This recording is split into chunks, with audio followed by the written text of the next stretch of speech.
Hello, হেই, hi everyone. আমি আর বাবাই গেছিলাম ছোট্ট দাদের বাড়িতে নারায়ণ পুজোয়। নারায়ণ পুজো ছিল, তার সাথে রাস পূর্ণিমা ছিল নবদ্বীপে। শঙ্খটা এতটা বড় প্রথমে বাজাতে পারছিলাম না, তারপরে পেরেছি আমি।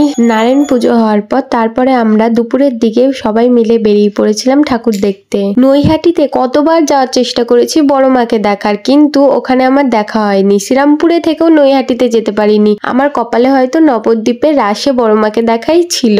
নবদ্বীপের বড় মাকে দেখার পর আমরা মেজো মাকে দেখতে গেলাম। তারপরে রাস্তায় দেখলাম আচার, আর আচার দেখলে আমাদের জিভ দিয়ে লাল পড়বে না, এটা তো হবে না। আমি নিয়েছিলাম চালতার আচার, কিন্তু বাবাই যেই আচারটা নিয়েছিল খেজুরের আচার, সেটাই আমার বেশি ভালো লেগেছিল, তাই ওর থেকে আমি কেড়ে করে নিয়ে নিয়েছি। এত সুন্দর সুন্দর এত বড় বড় প্রতিমা হয়, সেটা আমি রাসে না গেলে তো জানতেই পারতাম না। তারপরে আমরা চলে গেছিলাম ভদ্রকালী মায়ের কাছে, যেখানে কত রকমের ভোগ চড়ানো হয়েছিল, মানে গুণে শেষ করতে পারবে না।